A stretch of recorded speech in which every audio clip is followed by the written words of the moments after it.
So welcome back to the lab. Today we're going to talk about resurfacing your bowling ball. A lot of us at home who are into general maintenance of a bowling ball have our own personal spinners, and if you're not, utilizing the services of a pro shop is very important to maintain the condition of your surface of your bowling ball. Now, if through normal use you start getting to notice that your bowling ball has these tracking lines and they're just not going away with normal maintenance, normal cleaning, you want to start getting the surface redone. Get that surface cleaned up really good, get the pores opened up, and get that out of the box texture back to normal condition again, or whatever texture you're comfortable with. So we're going to take you step by step and through the process of how to alter this. We're going to be using water as well as a surface pad, but we're going to use a spinner. So we're going to take you back into the drill room and actually go and use the spinner to show you the processes that we do here to return this maintenance of this bowling ball back for the customer, and show you how it goes from looking like this to brand new again. So we're back in the pro shop, and we're going to talk about how to put some good texture and resurface this bowling ball for those of us that have the personal spinners at home, or the need to bring it into a pro shop, how they're going to do it in a normal spinner in a pro shop setting. So one of the first things we're going to do is cut this bowling ball. We're going to take the surface that's currently on it, take it completely off. We're going to get it down really to a really gritty surface. And we're going to use 360 grit and then go over it with 500 grit, and then apply the final texture of what we want it to be on the very end. But for now, we got to get really deep. We got to get those grooves opened up, and let's get started. One of the first things I want to do is wet my pad. And as I do this, I'm going to do this randomly, but I've got the spinner going in one direction, and I want to just kind of go back and forth. I don't want to sit in one spot too long. I'm going to give it a couple of gentle passes back and forth and just get that surface opened up really good.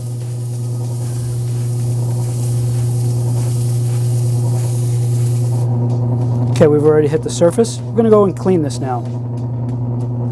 So as you can see, we've got a lot of the residue on the surface of the ball. So we've got to take that completely off, spin the ball to the other side, and then do the same exact process. So let's go ahead and clean this off really good. We'll hit this bowling ball, turn the spinner back on, and then wipe this clean.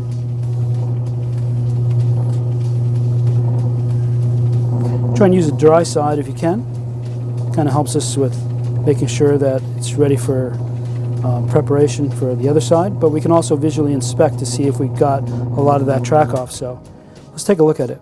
So that 360 texture, you can see how we cut right into there. We've got these tiny little fine grooves into the bowling ball, and it's a heavily gritted texture right now, but we're going to alter that again. But we want to keep this as the base texture. We want to make sure that we're getting the right RA and the right RS. So a lot of the manufacturers kind of do this step process when they're making bowling balls. They give it a heavy texture, and then they finally go up to that final grade that gives us that good motion on the lane. So let's go ahead and do the other side. Again, we're looking for that clean, nice fine lines, some of that track removed completely. Now, if you've got some deep nicks and scarring going on, unfortunately, the only way to fix that is through plugging it or patching it up. But for the most part, if they're small enough, it's not going to interfere with the performance of the ball. But what we want to make sure is that we're getting the texture completely cut and get it back to its deep grooves and heavy RA and RS for that traction to happen. So let's go ahead and move it. Now we're going to spin it onto the other side. Now we moved it 90 degrees, and we're going to do the top and the bottom now. So we just did the side to side, then we're going to do top and bottom. Let's go ahead and do that.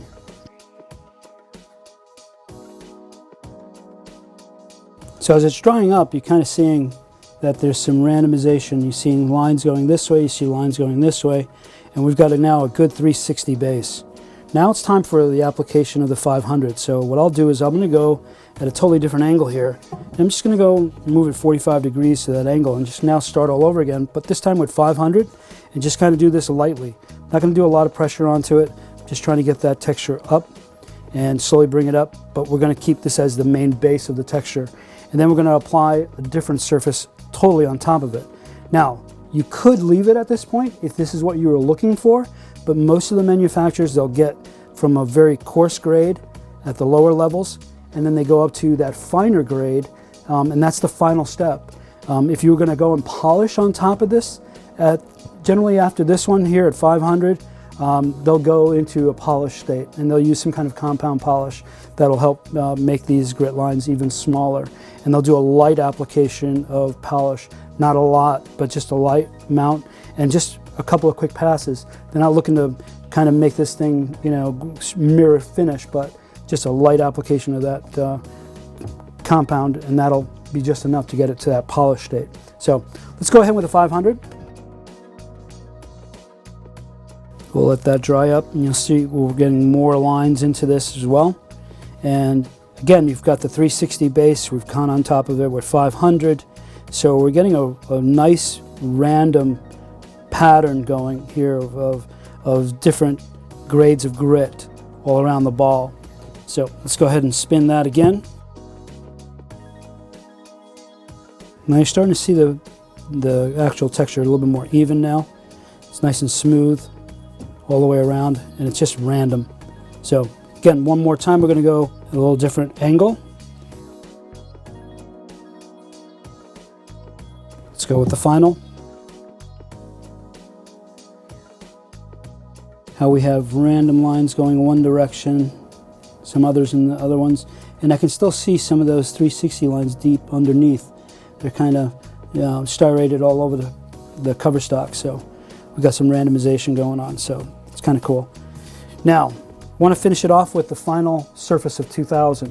It's kind of like the box finish for this type of ball, but I kind of like that surface. This customer really likes that motion on the lane, so we're going to finish it off with 2000. We're going to go very, very, very brief, and then that's it. Done. Clean it up, send it out. So we got our 2000 grit. Again, I'm going to use a little bit of water, clean pad, and again, very quick. Done. It's not a lot of texture. I'm not looking to spend a lot of time on this. I just want to knock off some of those peaks and just kind of not make them as sharp, and just kind of get that texture just right. Kind of gives us a general box finish from a lot of different manufacturers. They tend to end around that 2000, 1500 grade. If they're talking about a smooth matted finish, if they're talking about polish, they would have gone to like the 500, and then gone with compound on top of that to take it up even higher. You can spend a lot of time on this and even use more pressure and more water, obviously, and it'll start to bring that grade up, but you're actually making the base texture different as well. So I think learning to experiment with the different pads, how much time you put on, and how much pressure you use will definitely affect the performance of your bowling ball. So again, your goal is to, find out what works for you. So let's go ahead and finish it up. We'll do the other side. And you'll start to see that surface kind of really smoothing out and really looking like it was brand new on the shelf. Nice smooth cover stock, restored. None of those track lines visible anymore, they're all gone. The textures put back on. We've got the deep grooves going in there, and then we've got the right finishing surface on the ball. So hopefully that was helpful. Gives you some information on how to do it at home, and do it often. Doesn't hurt to make sure that you have your surfaces cleaned, prepared, and ready for next competition, especially. One thing that we know about bowling balls is that they're soft, and the lane is a much harder surface. So the bowling ball is actually physically changing every time we roll them. So get into a habit of getting onto a normal maintenance plan for your equipment. Talk to your pro shop operator. Find out what's a good schedule to maintain your equipment. This way it lasts much, much longer than other balls that we don't do anything to. So hopefully this was helpful, and thanks for watching.